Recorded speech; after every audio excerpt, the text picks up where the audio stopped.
रब इश्रह ली सदरी वयस्सिर ली अमरी वहलुल उक़दतम मिन लिसानी यफ़क़हू क़ौली अऊज़ु बिल्लाहि मिनश शैतानिर रजीम बिस्मिल्लाहिर रहमानिर रहीम Assalamu alaikum. Let's start the brief explanation of the 19th para with the dua that we are able to make the most of these blessed days and nights of Ramadan. Ameen. Let's continue with Surah Al-Furqan. The juz begins with a depiction of the horrors of the Day of Judgment. Only the doers of good will be at peace. Allah subhanahu wa ta'ala says in verse number 24, but on that day, the residents of paradise will have the best settlement and the finest place to rest. According to a tradition, Rasulullah sallallahu alaihi wasallam said, I declare an oath by Allah, in whose hand is my life, that the long, horrible day of resurrection will be made very short and light for a believer. As short and light as the time taken in offering an obligatory prayer. Let's pray to Allah subhanahu wa ta'ala that we are among the dwellers of paradise. Ameen. The next verse describes the majestic entrance of the angels coming down from the heavens, ranks upon ranks. Then we are told in verse number 26, the real kingdom on that day will belong only to the merciful, and it will be a very hard day for the disbelievers. On that day, the most powerful people on earth, the kings, the pharaohs, the Caesars, all will be standing in front of him, terrified of their fate. According to a tradition, the Prophet ﷺ said, Allah will take the heavens in one hand and the earth in the other, and will declare, I am the sovereign, I am the ruler. Where are the other rulers of the earth? Where are those tyrants? Where are the arrogant people? Verses 27 and 28 inform us of the deep regret of the evildoers. Allah subhanahu wa ta'ala says, on that day the evildoer will bite his own hand and say, if only I had taken the same path as the messenger. Woe to me, if only I had not taken so and so as my friend. The evildoer will feel regret, but his regret would not be of any good to him. The time to change is now. Let's look at the qualities of good friends and check our company according to them. Good friends remind you of Allah subhanahu wa ta'ala. When you meet them, you get an iman boost. They point out what's wrong in you so you can fix it. They encourage you and support you on your path to righteousness. On the day of judgment, Rasulullah sallallahu alaihi wasallam will complain, oh my Lord, indeed my people have taken this Quran as a thing abandoned. What does it mean to abandon the Quran? It could mean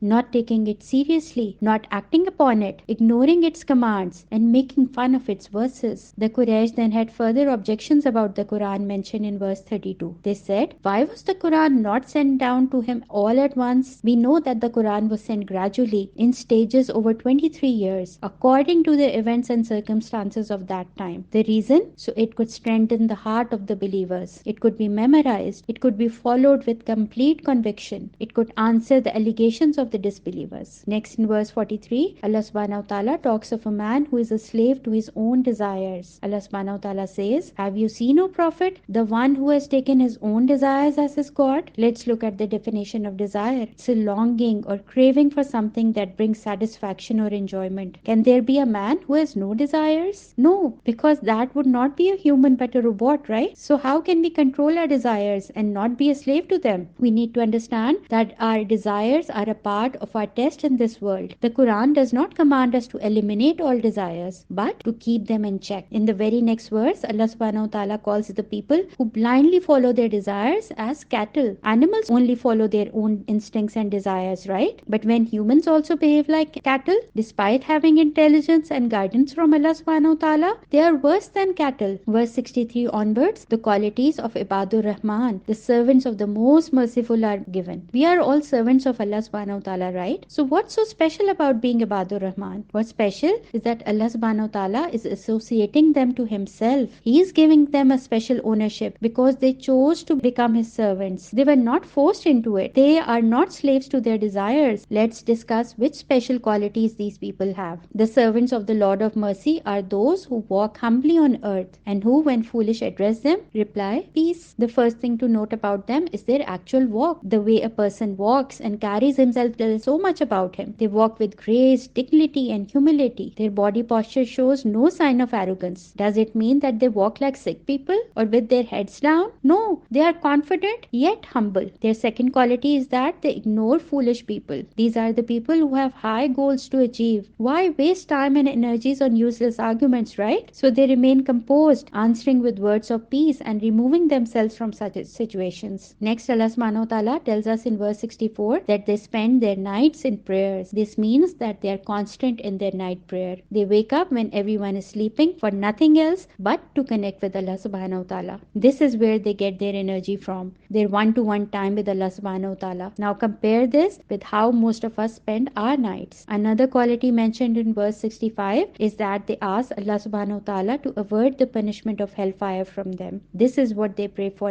in their night prayers. This is what worries them. Is this something that worries us too? Their fifth characteristic is that they are balanced in their spendings. They are neither spendthrifts nor are they stingy. They spend on the needs of their family and lead comfortable lifestyles, but they don't overspend on non-essentials, because if we do that, we won't have enough money left to spend in the way of Allah subhanahu wa ta'ala. Ibad-ur-Rahman do not commit shirk, kill a soul unjustly, or commit illegal sexual intercourse, meaning they keep themselves far away from these major sins. And if they ever do commit wrong, they repent and do righteous deeds. Another quality of Ibad-ur-Rahman is that they do not testify to falsehood. They are honest in their words and deeds, avoiding falsehood in all its forms. They are very cautious about what they speak and listen to. Their next quality is that they don't participate in love. They stay away from time wasters. When they are reminded of the verses of Allah subhanahu wa ta'ala, they do not fall at them like deaf and blind, meaning they engage with the Quran attentively. They try to listen to its meaning and implement its guidance in their life. Their last quality mentioned here is that they pray for their loved ones. رَبَّنَا هَبْ لَنَا مِنْ أَزْوَاجِنَا